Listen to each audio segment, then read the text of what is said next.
Assalamualaikum warahmatullahi wabarakatuh. Bismillahirrahmanirrahim. Alhamdulillahi rabbil alamin. Wa bihi nasta'in ala umurid dunya waddin. Wassalatu wassalamu ala ashrafil anbiya'i wal mursalin sayyidina Muhammadin wa ala alihi wa sahbihi ajmain. Wa ba'd. Para jamaah, para hadirin, saudara-saudara muslimin dan muslimat rahimakumullah. Hari ini kita akan menjelaskan takbiratul ihram dan takbir intikal. Di mana pertama saya akan menjelaskan peraturan membaca takbiratul ihram, yakni syarat-syarat takbiratul ihram. Saudara-saudara sekalian, setelah berdiri tegak, pastikan jenis salat yang akan dilakukan. Lalu bertakbiratul ihram dengan mengangkat kedua tangan dan disertai dengan niat sambil mengucapkan Allahu Akbar. Bacaan takbiratul ihram ini tak boleh terlalu pendek dan tak boleh terlalu panjang. Bacaannya cukup sederhana, di mana niat itu masuk. Aku sholat fardu maghrib, aku sholat fardu isya, itu aja. Jadi jenis sholat perlu kita ingat awal-awal, di mana kita qasad, yakni sengaja aku sholat fardu maghrib, sengaja aku sholat fardu isya, sengaja aku sholat fardu subuh. Nah, kalau anda berjemaah tentu sebut makmuman. Kalau menjadi makmum, kalau menjadi imam ya imaman, itu aja. Jadi bacaan ini tidak boleh terlalu pendek dan tak boleh terlalu panjang. Allahu Akbar, cukup itu. Nah, dan kalau dibaca pendek seperti contohnya Allahu Akbar, itu bukan takbiratul ihram, itu namanya takbir intikal, ya. Dan takbir intikal ini ada yang pendek, ada yang panjang juga. Nah, maka perlu dihalusi mana bacaan kita yang tak betul dibetulkan. Dan begitu juga tak boleh terlalu panjang. Allahu Akbar, itu salah. Nah, baik saudara sekalian, idza kumta ila sholati fakabbir, apabila kamu berdiri untuk salat maka bertakbirlah. Ini hadis sahih riwayat Al-Imam Bukhari dan Imam Muslim daripada Rafa'ah bin Rafiq radhiyallahu anhu. Saudara, dengan takbiratul ihram ini berarti telah memulakan salat, di mana kita haram baginya segala apa yang dibolehkan sebelum salat. Ya, kalau sebelum salat kan kita boleh bual-bual, boleh makan, boleh minum. Tapi apabila kita sudah mula takbiratul ihram, itu mana ada orang setelah takbiratul ihram itu tak boleh bual-bual, senyap. Nah, dan saudara-saudara sekalian, seperti contohnya kita tak boleh makan, tak boleh minum dan sebagainya. Itulah sebabnya dinamakan takbiratul ihram, yakni takbir yang diharamkan melakukan sesuatu di dalam salat, di mana seperti bercakap, makan, minum, semuanya itu tidak boleh. Maka saudara sekalian, kunci yakni pembukaan sholat itu ialah taharah, bersuci daripada hadas kecil, yakni kita mesti berwudu, dan suci daripada hadas besar, yakni mandi wajib. Dan tahrimnya, yakni yang mengharamkan ia takbir, dan yang menghalalkannya ialah salam. Yani solat itu bermulanya dengan takbiratul ihram dan diakhiri dengan salam. Itulah solat namanya. Saudara, ketika takbir sunnat mengangkat kedua tangan hingga sejajar dengan bahu. Hujung jari-jari sejajar dengan telinga dan kedua tapak tangan dihadapkan ke arah kiblat. Bagi perempuan lebih rendah sedikit. Nah, lihat gambarnya saudara. Saya draw sendiri ini ya. Halaman 20. Posisi mengangkat kedua tangan. Itu macam pakai songkok ya.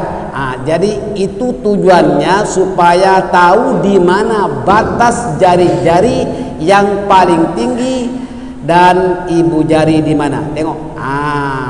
Baik. Bagi lelaki mengangkat kedua tangan hingga ujung jari-jari sejajar dengan telinga. Kedua tapak tangan dihadapkan ke arah kiblat dan jari-jari dirapatkan kecuali ibu jari. Ini ibu jari ini. Ini ibu jari ya, Bu. Tak boleh dirapatkan ibu jari ini. Ya. Dan tak boleh jari-jari ini terlalu rapat sangat. Biasa tenang-tenang. Gini. Ya, ini jarinya. Menghadap ini ke arah kiblat. Tak boleh begini, sikit-sikit tak boleh. Tak boleh begini. Apalagi begini, ada arah takbir seperti ini kan. Ini tujuannya maknanya menyerah. Musliman menyerah. Jadi ini tapak tangan kita, ini ibu jari tak boleh dirapatkan. Jadi kalau selama ini kita mengangkat kedua tangan, semuanya dirapatkan termasuk ibu jarinya, maka kena ubah. Itulah yang dinamakan menghalusi solat. Mana yang tak betul dibetulkan. Gini. Ya, inilah. Nih kalau perempuan sini ya, seluruh dengan ini, dengan bahu. Kalau laki-laki dengan telinga ini. Allah nih. Agak-agak lah ya. Allahu Akbar. Nah, ini saya akan terangkan nanti di mana letaknya tangan kiri dan letaknya tangan kanan. Nah, baiklah saudara sekalian, bagi wanita kedua tapak tangan direndahkan hingga ujung jari-jari sejajar dengan bahu dan dirapatkan sedikit hingga ke dada. Begini. Ini ujungnya ke dada. Apa tujuannya? Tujuannya ialah supaya telekongnya tidak tersingkap. Kalau telekongnya tersingkap boleh jadi terbuka auratnya. Baik, tapi kalau perempuan telajak sedikit ke atas gak apa-apalah, asalkan dia punya telekong tidak ternampak auratnya. Nah, saudara sekalian, saya akan terangkan syarat-syarat takbiratul ihram. Pertama, melafazkan Allahu Akbar setelah berdiri. Jadi takbirnya itu setelah berdiri barulah kita boleh takbiratul ihram. Allahu Akbar. Nah, tidak memanjangkan huruf alif dari lafaz Allahu. Allahu ada alif, lam jalalah dan Allahu Akbar. Jadi alif tak boleh dipanjangkan seperti mengucapkan Allahu Akbar. Wah, itu bertanya, itu namanya harful istifham, di mana bertanya, adakah Allah itu Maha Besar? Jadi kalau memanjangkan alif Allahu Akbar itu boleh menyebabkan jadi murtad kalau sengaja. Kalau tak sengaja sembahyangnya batal. Di mana hamzahnya karena Allahu Akbar itu maknanya adakah Allah itu besar? Adakah Allah itu Maha Besar? Maknanya lah. Dan yang kedua, tidak memanjangkan huruf ba pada lafaz akbar seperti akbar karena ia bermakna gendang. Kalau dibaca Allahu Akbar, dulu di Singapura penyanyi-penyanyi kan ada nyanyi hari raya, abadnya panjang, maka setelah diberitahu itu terkeliru, alhamdulillah sekarang sudah diubah bagus sekali ya. Jadi walaupun lagu hari raya tak boleh panjang, Allahu Akbar, itu ya. Sekarang bagus, dulu ya. Maka saudara sekalian, karena mereka itu mungkin tak tahu maknanya. Maknanya Allahu Akbar itu bermakna gendang, dan tidak boleh dengan lafaz akbar. Allahu Akbar, Allahu Akbar, ini adzan biasanya, ataupun ikbar tak boleh karena ia berarti head. Aduh, perempuan head pula. Jadi mana-mana biasanya ada setengah-setengah orang muadzin membaca Allahu Akbar itu ditukar Allahu Akbar, Allahu Akbar. Ada kan? Itu dulu, sekarang sudah bagus muadzin kan. Jadi kalau baca Allahu Akbar itu bermakna head atau head. Dan datang bulan itu. Jadi kalau kita belajar, insya Allah dapat mengetahuinya. Tidak mentasydidkan huruf kaf atau huruf ba seperti akbar,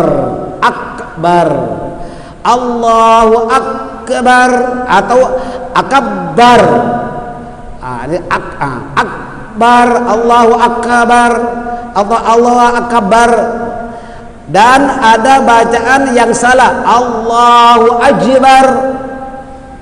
Allahu Akbar, bukan Akbar. Allahu Akbar, itu salah.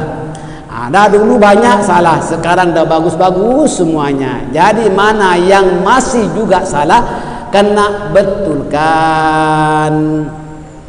Saudara, jika tidak memisahkan antara Allahu dengan Akbar itu sah. Tetapi kalau artinya kalau memisahkan antara Allahu dengan Akbar itu tak sah. Allahu Akbar, Allahu Akbar, tak sah itu. Ataupun tak ada hanya Allah Akbar, dikurang-kurangkan. Jadi bacaan takbiratul ihram itu tidak boleh diubah-ubah, tidak boleh memisahkan antara Allah dengan Akbar. Nah, jangan memanjangkan huruf lam pada lafaz Allahu melebihkan dari 6 harokat seperti Allahu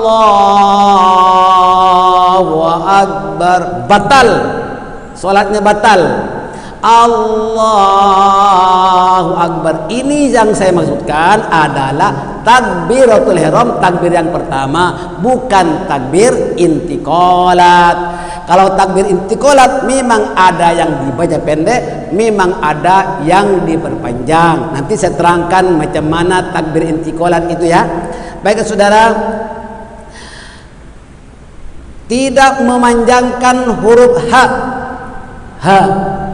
pada lafaz Allahu seperti Allahu Akbar.